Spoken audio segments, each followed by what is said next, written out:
गाजियाबाद के शालीमार गार्डन स्थित हिंदू रक्षा दल कार्यालय में आज प्रेस कॉन्फ्रेंस में संगठन ने सुरक्षा को लेकर गंभीर सवाल उठाए हैं। संगठन के अध्यक्ष पिंकी चौधरी ने जान से मारने की धमकियों का आरोप लगाते हुए प्रशासन से कड़ी सुरक्षा की मांग की है।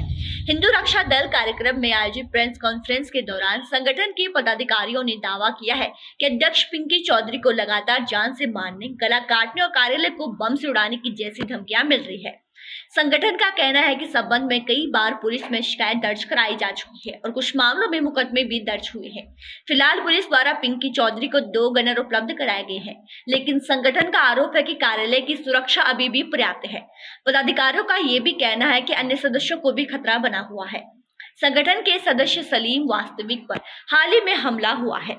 उनका कहना है कि हमले के दौरान यह भी कहा गया है कि पिंकी चौधरी को अगला निशाना बनाया जाएगा। इसके बाद से संगठन के पास लगातार धमकी भरे फोन आ रहे हैं।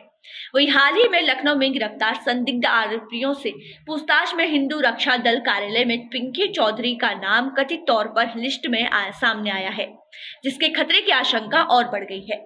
संगठन ने गाजियाबाद को संवेदनशील क्षेत्र बताते हुए यहां हिडन एयरबेस, एयरपोर्ट, अस्पताल और घनी आबादी होने के कारण किसी भी घटना गंभीर परिणाम ला सकती है। संगठन का कहना है कि मैं लगातार धमकियां मिल रही है, लेकिन हम अपने सामाजिक कार्यों से पीछे नहीं हटेंगे। आम जनता की सुरक्षा सबसे ऊपरी है और इसकी जिम्मेदारी प्रशासन की है। संगठन ने प्रशासन से कार्यालय कर आसपास सघन चेकिंग, संदिग्ध गतिविधियों पर निगरानी और पुख्ता सुरक्षा व्यवस्था की मांग की है। साथ ही केंद्र सरकार के इस पूरे मामले में एनआईए की जांच कराने की मांग की है। संगठन ने चेतावनी दी है, यदि समय रहते सुरक्षा के पर्याप्त इंतजाम नहीं किए गए तो कोई भी घटना घटित हो सकती है, तो इसकी जिम्मेदारी प्रशासन की होगी। फिलहाल पुलिस और प्रशासन पूरे मामले पर नजर बनाए हुए हैं। हिंदू रक्षा दल के राष्ट्रीय अध्यक्ष है, लखनऊ में जो आतंकवादी पकड़े गए उनसे पूछताछ हुई है कि आपके कार्यालय को जो गाजियाबाद में शालीमार गार्डन स्थित है, इसकी लगातार रैकी की जा रही थी और कहीं ना कहीं इसमें बम से उड़ाने की भी साजिश थी और वो दिल्ली 6 मॉल जो KW है उसको भी बम से उड़ाने की साजिश थी। इस पर क्या कहना है आज आपने प्रेस वार्ता में?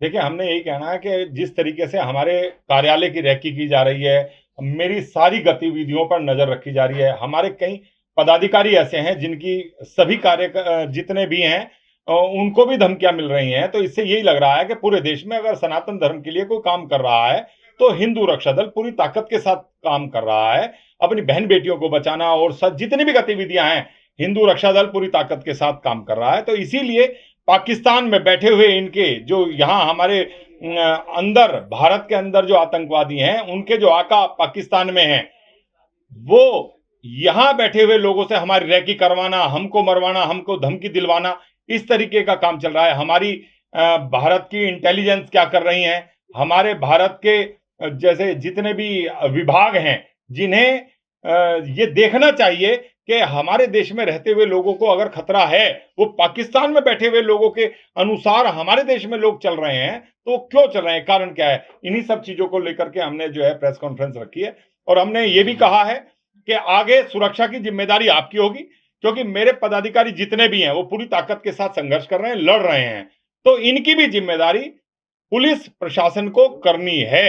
अगर कोई अनहोनी हो जाती है तो उसके लिए फिर मैं आर पार की लड़ूंगा, पीछे नहीं हटूंगा।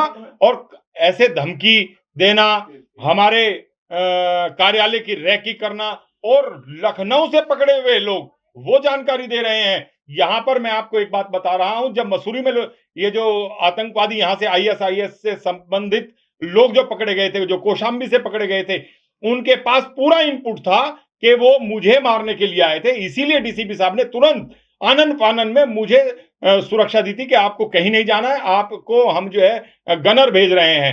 भाई आप ये देखिए, आप पकड़ने के बाद आपको पता लग रहा है कि कौन हमें मारने के लिए आ रहा है। और आज वही जानकारी लखनऊ से जो हुई है कि हमारे कार्यालय की रैकी हुई है, वो वीडियो मिली है, मेरी सारी गतिविधियों की वीडियो वहां मिली है। तो इन सब चीजों की इतना बड़ा षड्यंत्र होने के बाद वो तो लखनऊ वालों ने वहां खुलकर बताया है कि हिंदू रक्षा दल के कार्यालय को उड़ाने की साजिश थी।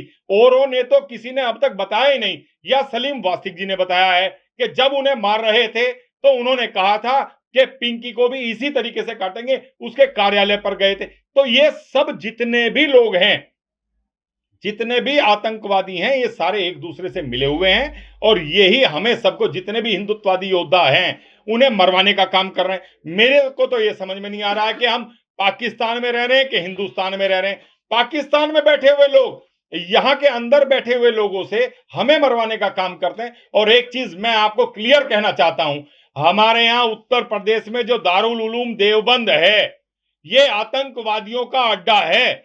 आज योगी जी की सरकार होने के बावजूद भी अगर उसको बंद नहीं किया जा सकता, उसको मैं तो कह रहा हूं कि बुलडोजर से योगी जी को सबसे पहले अगर ये देश बचाना है तो दारुल उलूम देवबंद वो समाप्त करना पड़ेगा, नहीं तो भारत नहीं रहेगा।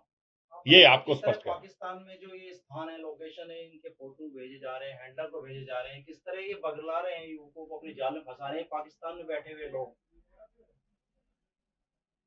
ये जितनी भी मस्जिद और मदरसे हैं, इनके माध्यम से आतंकवादी अपनी जड़ पसार रहे हैं और पूरी ताकत के साथ वो हर जगह से रैकी करके और हम जैसे योद्धाओं को मरवाने का काम कर रहे हैं।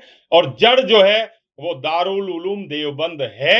मैं कह रहा हूं और खुले में कह रहा हूं, जब तक वहां पूरी जांच नहीं होगी, और मैं तो ये कह रहा हूं कि जब तक वो ढाया नहीं जाएगा, जब तक हमारा भारत सुरक्षित नहीं रहेगा। कुछ आपके पदाधिकारी भी निशाने पर है, जो आपके कार्यकर्ता हैं वो भी इनके निशाने पर है। वीडियो और ऑडियो रिकॉर्डिंग चैट से भी इस बात के सबूत सामने आए। ये प्रेस कॉन्फ्रेंस रखने का उद्देश्य केवल ये है कि हमारे किसी भी पदाधिकारी को कोई भी परेशानी होती है तो फिर हमारा संघर्ष जो हमारा जिहादियों से है, फिर वो हमारा पुलिस प्रशासन से होगा। तो मैं वो बिल्कुल नहीं चाहता हूं। मैं चाहता हूं मेरे जितने भी पदाधिकारी हैं जो मजबूत कार्य कर रहे हैं, उनको सरकार को लाइसेंस देना चाहिए, उनके पास अपना एक हथियार होना चाहिए। अगर प्रशासन आज भी हिंदू रक्षा दल के पदाधिकारियों को लाइसेंस नहीं देता है तो इसका मतलब तो फिर यह है कि शासन प्रशासन ही हमें मरवाना चाहता है। लखनऊ एटीएस का मैं धन्यवाद करना चाहता हूं कि उन्होंने पूरी जानकारी किस तरीके से निकाली, बारीकी से बताया कि क्यूआर कोड भेजकर जो रैकी करने वालों को 13,000 रुपए भी दिए गए हैं। ये किस तरीके से प्लानिंग चल रही है। और जो मुख्य हमारा जो मांग है वो ये है कि जो जितने पदाधिकारियों को धमकियां मिल रही है, मुकदमे दर्ज हो रहे हैं, वो अलग विषय है, पर ये गाजियाबाद कोई ऐसा जनपद नहीं है कि यहाँ पर एक संवेदनशील क्षेत्र भी है, इंडियन एयरबेस भी है, पास में इंडियन एयरपोर्ट भी है, अस्पताल भी है, पूरा आबादी वाला क्षेत्र है। अगर यहाँ एक घटना होती है, हम लोग तो चलो लड़ रहे हैं, हमें पता है कि हमें उनका सामना करना है, पर आम जनमानस को अगर हानि होती है तो इसकी जिम्मेदारी भी पूरी सरकार की बनती है।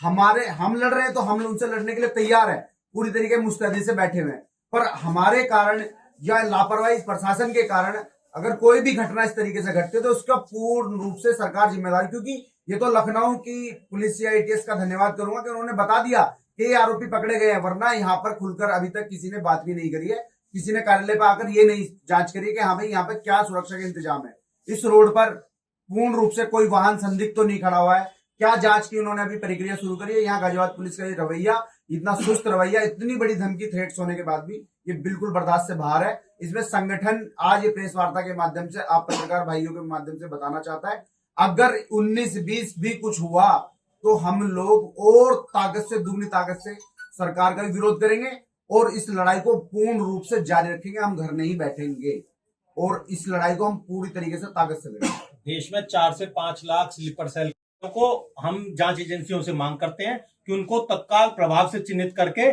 देश की सुरक्षा करी जाए। हम तो जीवन हमने धर्म को समर्पित कर रखा है, आज है कल नहीं है, हमारे जाने ना जाने से कोई फर्क नहीं पड़ने वाला, लेकिन हमें चिंता है हमारे देश की, हमारे धर्म की और हमारे लोगों की, जो हिंदू समाज के, कि ये स्लीपर सेल कहीं ना कहीं देश में कोई बड़ी आतंकवादी घटना कर सकते हैं। हम जिए हमारे, ये तो प्रभु के हाथ में है। हम भी, लेकिन आपके चैनल के माध्यम से कहना चाहते हैं कि हम भी तैयार बैठे हैं। अगर हम पे कोई किसी प्रकार का कोई हमला होगा तो हम ये इतनी आसानी से मरने वाले नहीं है। मरना, प्रभु ने एक ना एक दिन सबकी मृत्यु तय कर रखी है, लेकिन अगर हम पे कोई बात आती है तो हम लड़ के मरेंगे, लेकिन ऐसे आसानी से छोड़ेंगे।